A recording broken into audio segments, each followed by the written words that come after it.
Hello students, welcome to your computer class. Now we were on the topic chapter working in function, and the topic was the scope of the variable. Variable scope. Scope का मतलब होता है कि कोई variable आपने declare किया, you have declared a variable, वो variable की वैल्यू वो कब तक एग्जिस्ट करेगा, that is the scope. Means आप उसको कहाँ कहाँ से एक्सेस कर सकते हैं, कहाँ पर वो मिलेगा, उसकी लाइफ क्या है, कितनी देर वो एग्जिस्ट करेगा, कहाँ कहाँ से एक्सेस कर सकते हैं, कहाँ कहाँ से चेंज कर सकते हैं, कहाँ पे एक्सेस नहीं कर सकते, दैट इज द स्कोप। कितनी जगहों से आप उस वेरिएबल को एक्सेस कर सकते हैं। एक्सेस करने का मतलब if you can access, you can change, you can do any operation. तो एक्सेस कहाँ से कर सकते हैं? में variable there are two scope, local scope and global scope. Global variable are the variable which is declared outside of each function. What is outside of each function? That is one main block. The block which has no indent, वो block जो बिना किसी indent के शुरू होता है वो main block कहलाता है। ठीक है, तो if a variable is declared outside each function in main block, then you can access the variable in all over the part. Means if the variable is declared in the main block, you can access in the main block, and also if so many functions are declared, you can access that variable in any function. You can access and change that variable in any function. That is the global variable. Global variable which is declared outside of each function, and you can access the variable from any function. You can access it, you can change from any function. That is the global variable. Local variable called local scope means if a variable is declared within the block, within a function block, or you can say within a block, inside a block, anyone, it is a block, maybe a function block, maybe another block, inside a block, then the scope of variable is the block only. From outside of the block, the variable is not accessible, means life of the variable is finished from outside of the block. Remember in the mind, if a variable is declared outside of the each block, it may be a function block, maybe anyone, then you can access that variable in anywhere from all over the program, all around the program, कहीं से भी आप उसे access कर सकते हैं. But if a variable is declared inside a block, you can access that variable inside that block only. If you come out from the block, means outside the block, you can't access the variable. Right? Now this is the definition. Now I am taking the example. From taking this example, it will be clear to you. Now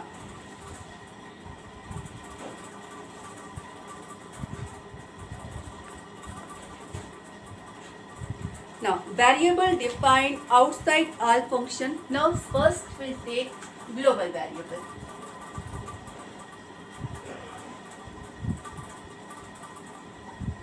Global variable which has the global scope. Means global variable which is declared outside of each function in main part, and you can access that variable from anywhere of the program. Means from inside of any function, any block, you can access the variable. That is the global variable which has the global scope. I am taking the example. This is your program. X is equal to 5. Then def fun a b equal to a plus 1. Return b. Y is equal to input, enter number,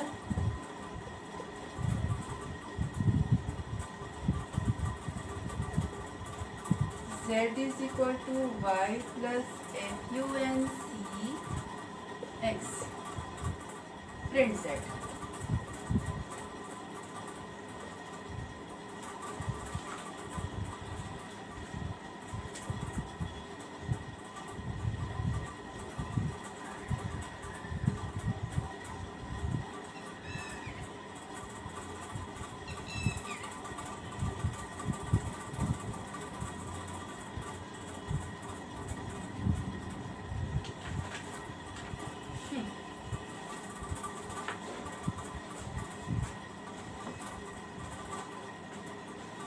Here x is equal to 5 is declaring a global variable.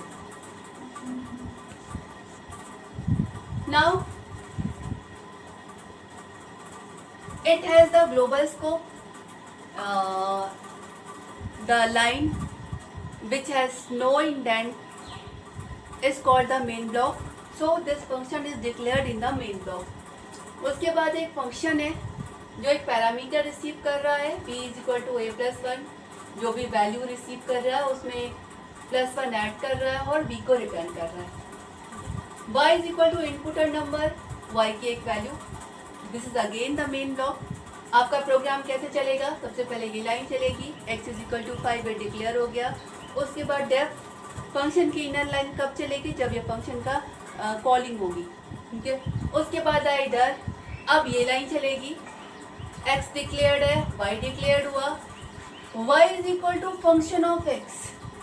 यानी यहाँ पर हमने function को call किया और x की value भेजी. Now this x is accessible here because the function variable is declared outside. Means यहाँ पर x की वैल्यू, क्योंकि आपका x ग्लोबल डिक्लेयर है तो वो यहाँ भी एक्सेस होगा, यहाँ पर भी एक्सेस होगा. ठीक है. तो x की वैल्यू 5 थी, हमने 5 भेजा. होगा क्या? ये x जाकर इस 5a में कॉपी हो गया. Right.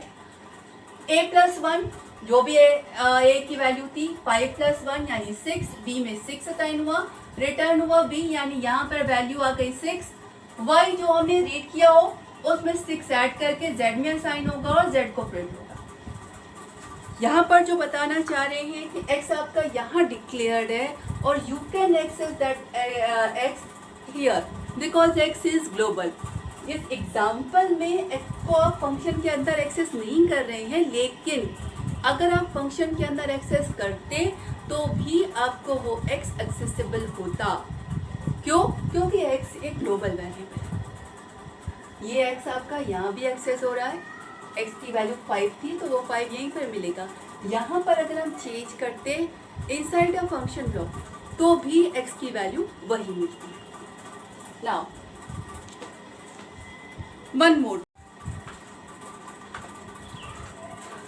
Now we take the second example of declaring a variable, global and local. Now, this is a program which has one function named calsum, one function named average, and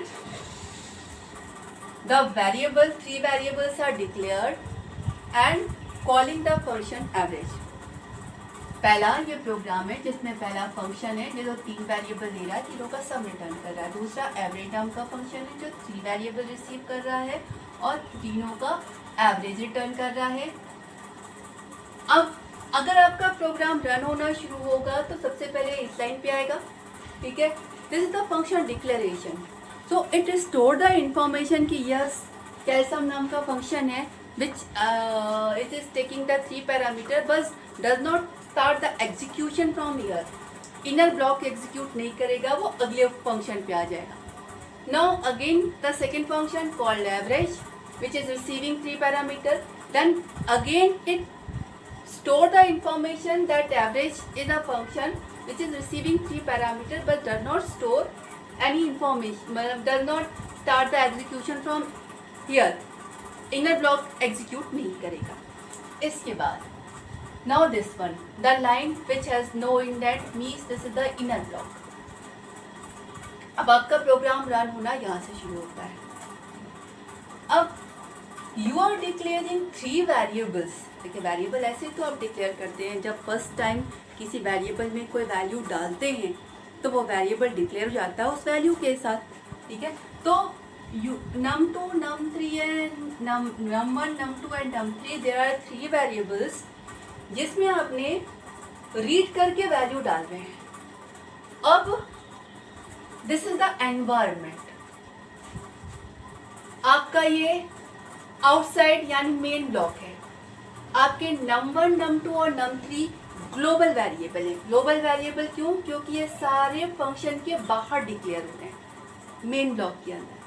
ठीक है, सारे function के बाहर declare हो रहे हैं. अब आपने जो कुछ भी रीड किया वो num1 में डाला. मान लीजिए आपने 5, 15 और 20 या 3, 6, 9 रीड किया. मान लीजिए 3 या 6, 9 एंड 12 रीड किया. राइट, तो num1, num2 और num3 3 वेरिएबल्स ग्लोबल स्कोप में डिक्लेयर हो गए ना. अगली लाइन चली. You are calling the function average and passing 3 value to the average function. Right?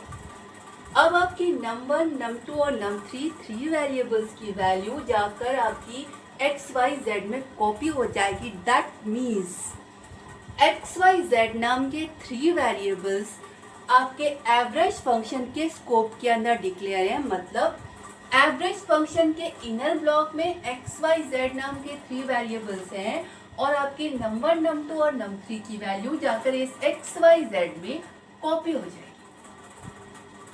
Means आप ये आपके जो लोकल वेरिएबल हैं इनकी एक्सेसिबिलिटी लोकल है. मतलब इस ब्लॉक के बाहर आपको ये x, y, z नहीं मिलेगा. ठीक है, आप एक्स वाई जेड को सिर्फ इसी ब्लॉक के अंदर एक्सेस कर, that is the inner to this average one. अब इस फंक्शन में क्या हो रहा है? अगली लाइन में आए, कैलसम फंक्शन कॉल किया और कैलसम फंक्शन में एक्स वाई जेड की वैल्यू भेजी. देखिए ये X Y Z inner to the this block है, तो यहाँ पर तो एक्स वाई जेड की वैल्यू मिली जाएगी क्योंकि ये फंक्शन के अंदर है. ठीक है, एक्स वाई जेड की वैल्यू भेजी एट सम फंक्शन को. अब क्या होगा? कैलसम फंक्शन को, यानी x की वैल्यू जाकर a में, y की वैल्यू जाकर b में और z की वैल्यू जाकर c में कॉपी होगी. कॉपी होने के लिए जरूरी है कि वहाँ a, b, c नाम के 3 वेरिएबल हो.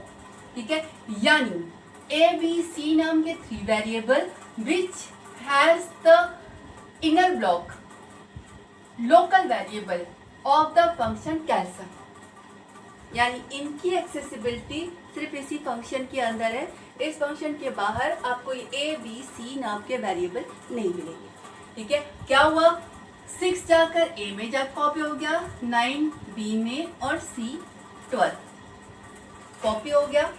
अब इसके बाद इस फंक्शन ने ए, बी, सी की जो वैल्यू है ऐड की और एस में असाइन किया.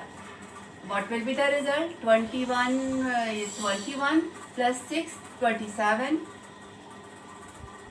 S की वैल्यू आ गई 27. ठीक है, रिटर्न एस यानी इसने एस की वैल्यू को रिटर्न किया. अब यहाँ पे देखिए कैलसम फंक्शन कंप्लीट हो गया.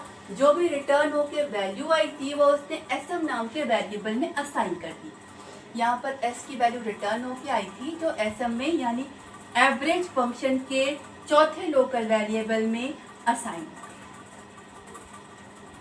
राइट, अब इसके बाद return SM divide by 3. SM की वैल्यू 27 है, डिवाइड बाय 3 दैट इज 9.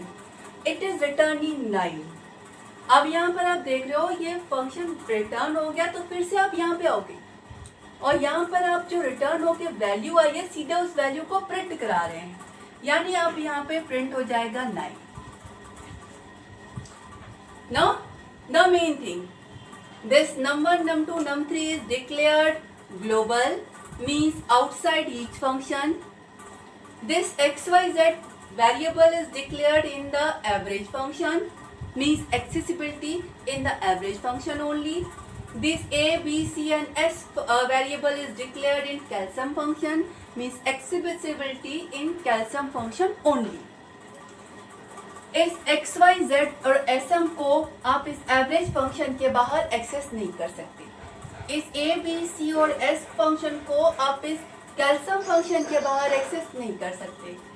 इस नंबर num2 और num3 वेरिएबल को आप ग्लोबली भी एक्सेस कर सकते हैं, इस फंक्शन के अंदर भी एक्सेस कर सकते हैं. इस अभी मैंने कोई एग्जांपल लिया नहीं है कि ग्लोबल वेरिएबल को आप फंक्शन के अंदर एक्सेस कर रहे हैं, वो हम एक एक करके सारे एग्जांपल लेंगे. फिलहाल these variables are the global which has the global scope, and these variable is local to the average function, means accessibility to the function only. These variable are local to the calcium function, means accessibility to this function only. Right?